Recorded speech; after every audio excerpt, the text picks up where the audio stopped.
Mes salutations à tout le monde.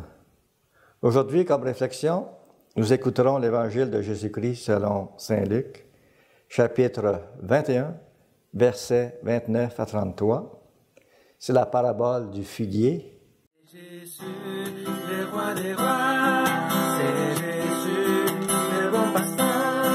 Alléluia, Alléluia, Alléluia, Alléluia, Amen. En ce temps-là, Jésus dit à ses disciples cette parabole. Voyez le figuier et tous les autres arbres, regardez-les. Dès qu'ils bourgeonnent, vous savez que l'été est tout proche. De même, vous aussi, lorsque vous verrez arriver cela, sachez que le royaume de Dieu est proche. Amen, je vous le dis, cette génération ne passera pas sans que tout cela n'arrive. Le ciel et la terre passeront, mes paroles ne passeront pas. Acclamons la parole de Dieu. Louange à toi, Seigneur Jésus.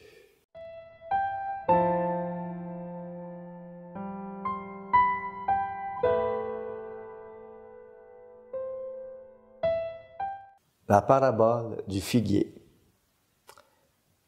Regardez les bourgeons, vous savez que l'été est tout proche.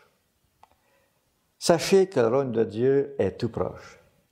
Dès que ce jour de la venue du retour de Jésus vient à éclater, ce sera le grand jour de Dieu et le renouvellement de toute sa création. Ce sera la fin des réalités terrestres, car le royaume en soi est le Christ lui-même. La parabole du figuier est le symbole de l'arbre messianique, parce qu'il est l'un des premiers arbres à fleurir après l'hiver. La nouvelle floraison pour la nouvelle création. C'est le signe de la venue du Messie, de son royaume. Pour cela, tout doit disparaître, tout doit être effacé. Désordre, guerre entre nations, tremblement de terre et métaisant.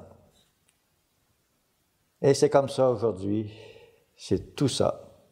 Pressons le Christ de vivre en nos cœurs et dans nos détresses. Ces paroles ne passeront pas. Elles sont vivantes et actuelles. Ces paroles se réalisent toujours parce qu'elles sont accomplies dans le temps. Ce que Jésus dit existe déjà et ce qu'il ordonne survient.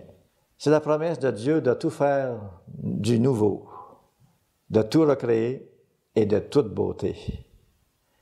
Ce monde nouveau tant désiré par les humbles, par les croyants. Pour nous, ce qui est le plus important, c'est de garder la foi. C'est par la foi que nous gardons l'espérance. C'est Dieu qui mène le bal, qui a les cordes d'eau bien en main. Tout sera accompli parce que le Seigneur l'a dit.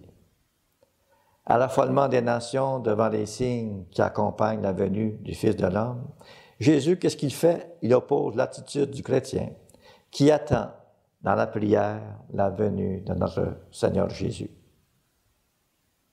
Nous passons une partie de notre vie à attendre, si bien qu'on pourrait presque dire que la qualité de notre vie dépend de la qualité de nos attentes. Celui qui attend un bonheur sensible ou la réalisation d'espoirs matériels, la déception sera grande. Mais pour celui qui veille et qui prie en tout temps, la venue de Jésus-Christ comblera cette attente au-delà de ce qu'il peut concevoir. La vie chrétienne, elle est une longue veille où l'on attend le retour de Jésus-Christ. Persévérons jusqu'à la fin. Amen.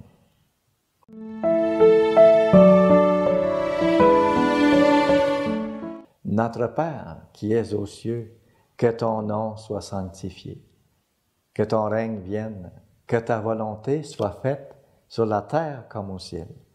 Donne-nous aujourd'hui notre pain de ce jour.